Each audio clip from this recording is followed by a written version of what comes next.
Guys, welcome back to our channel. আশা করছি সবাই খুব ভালোই আছো। চলো এই ভালো থাকার মুডে দেখে নেওয়া যাক আজ আমরা কোথায় যেতে চলেছি।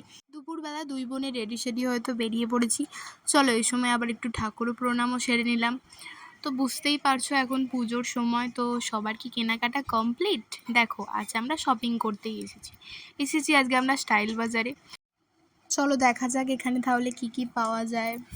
কালেকশান তো অনেকই আছে, কিন্তু কিছুই পছন্দ হয় না। আর কি বলি বলো তো, তোমাদের কি পুজো শপিং কমপ্লিট? কার কার কমপ্লিট হয়ে গেছে একটু কমেন্টে জানিও। এদিক ওদিক ঘুরেই চলেছি, কিন্তু কিছুই পছন্দ হচ্ছে না। টপগুলো ঠিক সেরকম পছন্দ হচ্ছে না। অন্য সময় যেরকম কালেকশান থাকে পুজোর সময় অতটাও ভালো কালেকশান নেই।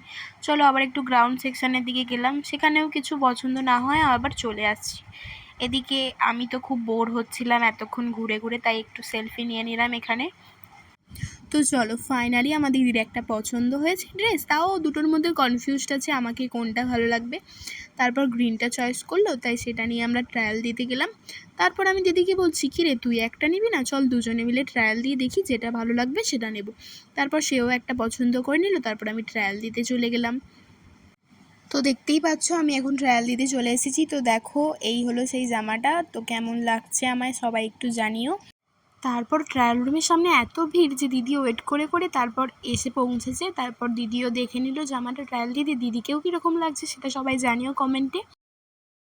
চলো জামা তো হলো, এখন একটু জুয়েলারি দেখা যাক। দিদি এখন এসে বাচ্চাদের হেয়ার ব্যান্ডগুলো দেখছে আর বলছে, বোন দেখ না, আমি যদি ছোট হতাম কত সুন্দর সুন্দর এখানে জিনিস ছিল। তারপর এদিক ওদিক দেখি কিছুই পছন্দ হচ্ছিল না, তাই আমরা চলে এলাম বাচ্চাদের ড্রেসের দিকে। বাচ্চাদের ড্রেসগুলো এত সুন্দর ছিল যে দিদি তখনও বলছে, দেখ বোন তোকে একটা কিনে দেবো, চল তুই বাচ্চা হয়ে যা আবার তারপর কিনে দেবো। শপিং তো হলো, বাট শেষ মুহূর্তে আমরা কী কী কিনলাম সেটা তোমাদেরকে দেখাতে পারলাম না, কারণ ওখানকার একটা স্টাফ বললো এখানে ভিডিও করা যাবে না। তাই চলে এলাম আমরা এখানে এখন আইসক্রিম খেতে।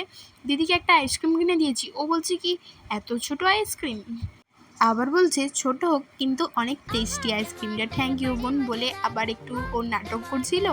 ওর নাটক দেখতে দেখতে আইসক্রিম খেয়ে আমরা চলে গেলাম বাড়ির দিকে। চলো বাই, দেখা হচ্ছে নেক্সট ব্লগে।